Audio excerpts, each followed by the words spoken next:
I think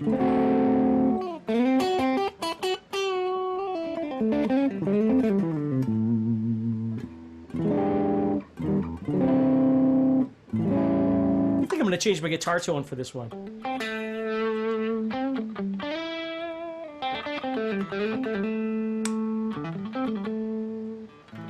There we go. See, I have a few go-to tones that I use, and then that way when I switch guitars or use different guitars for different things, you can just dial it in from there and call it a day. Sounds super bluesy to me. Yeah. A little bit thin sounding. I like that. Yeah, kind of cool. Nice. Yeah. Cool, man. All right, guys. Today we're doing another blues guitar workshop series for you. And thank you for being here. Really appreciate it. My name is Dan Denley, founder of GuitarZoom.com. This is my good friend, Steve Stine, guitarist extraordinaire. Yep. And so we're doing a blues guitar workshop series for you guys. And this is, I don't know which number it is. It's one of the videos in this. We're doing a whole bunch of these. It's impossible to keep up with, actually. But we have definitely talked about soloing, blues soloing.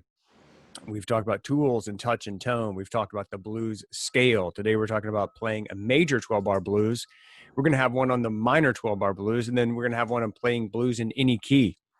And that's just what we have planned for you so far. So if you enjoy these blues guitar workshop series, definitely subscribe and hit the old notification button so that you can get notified of when we do the live sessions. All of the live sessions, guys, are going to be recorded for you and put on the channel so that you can go back there in a nice playlist and check it out. If you would like to learn how to play the old 12-bar blues in major, then please keep watching, keep listening wherever you are. If you want to learn it even faster, you can go to GuitarZoom.com and check out Steve's new course. It's called Blues Guitar by Steve Stine. The end. Very nice. So teach us, my friend, how to play a 12-bar blues. Yeah, again, rhythm is so important, and it's easy to get lost in all this stuff. So I thought instead of trying to throw all of it into one discussion, let's break this apart a little bit so it all kind of makes sense. So basically, you in terms of blues, and really in any style of music, you really have the world of happy major, and then you have the world of dark, depressing, sad minor, right? And blues can be done again, from a rhythmic sense. We're not talking about soloing now. We're talking about creating rhythm. So blues can be done in a more happier context, or it can be done in a bit darker context. So today what we want to do is we want to focus on learning the 12-bar blues with major chords, okay? Which is how you more often than not would probably hear blues anyway. So what we're going to do is I'm just going to pick a key. I'm just going to go to the key of A, which is the 5th fret, right? And I'm going to make a power chord. We're going to start with power chords, and then we'll build out from there. So if you knew nothing about the notes on your guitar, and you knew nothing about theory at all, nothing, okay? You could play 12-bar blues by simply using power chords, using 3 different power chords. The first power chord is going to be played at the 5th fret here. The second power chord is going to be played right underneath that. And the third power chord is going to be played 2 frets higher toward the body. Okay? Now, we have to give these names, though, so it makes sense to us. And then once I get done talking about this, I'm going to expand and actually tell you a little bit about the theory if you don't already know that. Okay? So we're going to call this one the 1 chord. And again, the reasoning will come later. This is the 4 chord. And this is the 5 chord. 1, 4, 5. Okay? So when we play blues, the first thing we have to do is we have to organize these in a sequence of chord changes, which we call the 12-bar or 12-measure blues. Blues is generally constructed off of 12 measures, although blues, again, can do whatever it wants. There's 16-bar blues, there's 24-bar blues, there's 8-bar blues, there's all kinds of different things. But we're talking about a 12-measure sequence, and that's what I want to talk to you about right now. So what we're going to do is we're going to take those 3 chords, we're going to play them for 12 measures, but we have to put them in an order. So what we're going to do is we're going to break this into 3 groups of 4 measures, 4, 8, 12. That's the easiest way I've found to try and explain this. So the first 4 measures is just going to be this one chord. And again, we're just playing it as a power chord at this point. So we can take that and we're going to just add a bit of a blues rhythm to it. So I'm going to give it this.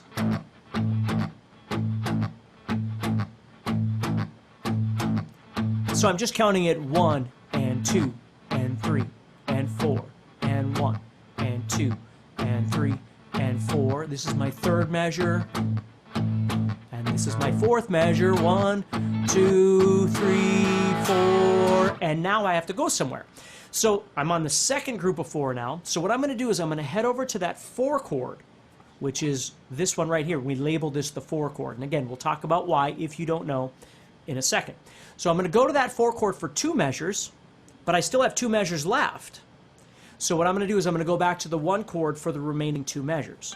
So my top sequence here of 4 measures is 1 chord. My second sequence of 4 measures is the 4 chord for 2 and the 1 chord for 2. Okay? So I'm going 1, 2, 3, 4, 2, 2, 3, 4. Then I go back. 1, 2, 3, 4, 2, 2, 3, 4. Now I'm at the end. I'm on the last 4 measures. What I'm going to do here is I'm going to play 5, 4, 1, 5, which means 5. Remember, we label that 5, 4, and then 1, and then I'm going to return back to that 5. So the last 4 measures, is needless to say, is the most active. I have to keep changing every measure. So I'm going 5 for a measure, 1, 2, 3, 4. Going to the 4 chord for a measure, 1, 2, 3, 4. Going to the 1 chord for a measure, 1, 2, 3, 4. Then I'm going back to the 5 chord to end this whole thing, 1, 2, 3, 4. So that's my 12 measures. Now if I put this whole thing together in a sequence, I'm going to turn my volume down a little bit so I can kind of talk at the same time here. So I'm starting at the top. I'm going to play 4 measures. I'm going to speed this up a little bit so it doesn't take so long though. So here we go. All right. 1, 2, 3, 4. Second measure. Third measure. Fourth measure. Then I got to go to the middle section, which is the 4 chord, remember, for 2 measures. Then back to the 1. Now I got to get down on the bottom 4, which was 5, 4, and 1. And then it returns to 5. And it just starts all over again. Okay? Now, Nice. I'm giving it a rhythm. It's not the only rhythm. I'm giving you a 12-measure sequence. It's not the only way to play this 12-measure sequence. There are many variations of these sorts of things. But if you don't know how to play the blues, this is a great place to start. Okay? So, before I go on, because there's more to this, but let's just stop there and see if we've got any questions or if you have any questions. Yeah.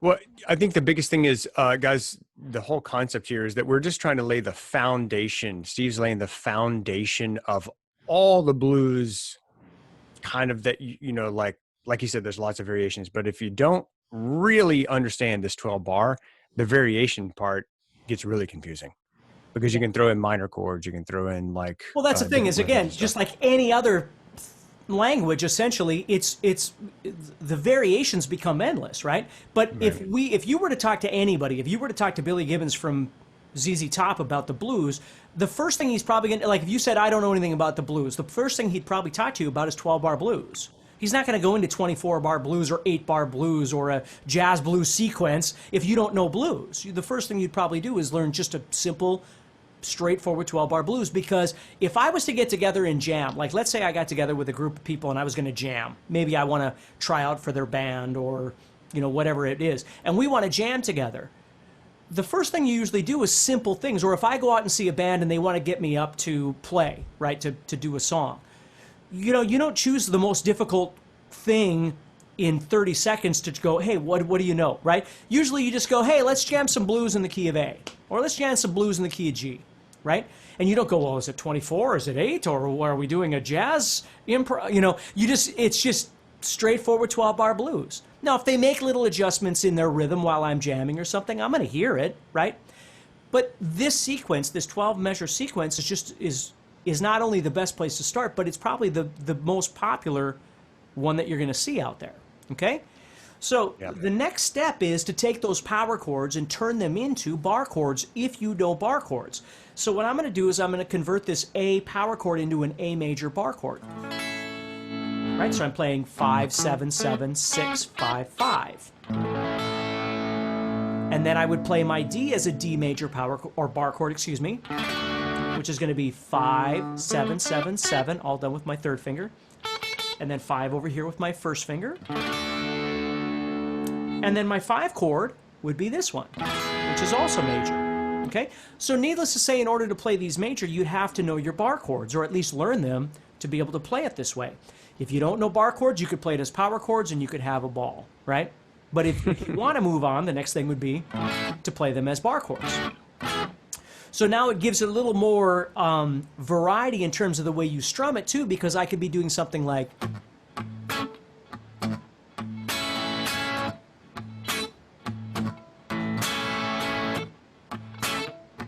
See, because I have more strings I can strum, I can do more with the palette of sound by doing some thicker strings and some thinner strings and things like that, where when you're playing power chord, you kind of only have that one sound, you see?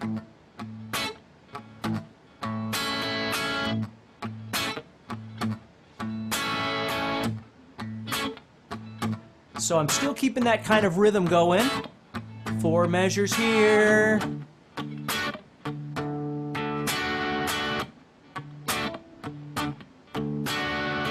But see how much the rhythm, the strumming plays in the sound of this thing? It's not just the chords.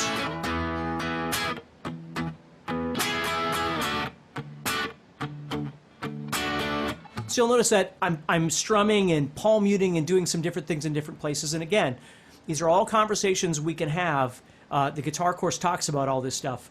But, you know, it's learning to, again, just like we talked about in the other discussions, it's learning to make it sound like music. That's what you're looking for. Okay? So we've converted all those power chords into bar chords. The last thing I want to do, so I don't bore you with this whole thing, is convert them all into what we call seventh chords. And again, don't get hung up on the terminology and all that sort of thing. But I'm going to take my major chord right here, my A major, and I'm going to take my pinky off the guitar. And you get this really colorful sound, which lends itself really wonderful to the sound of blues.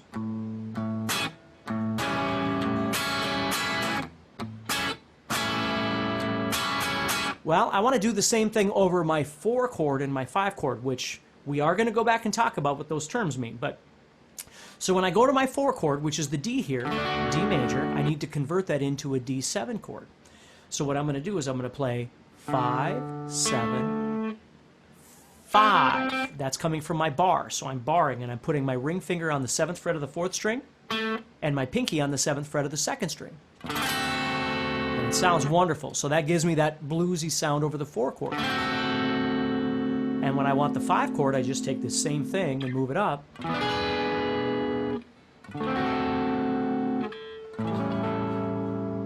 Now, with those sounds, if you were to take that minor pentatonic we talked about,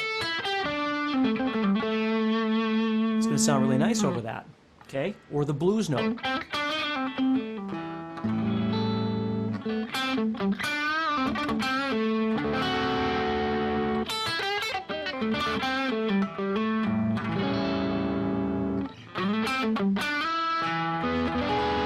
See what I mean?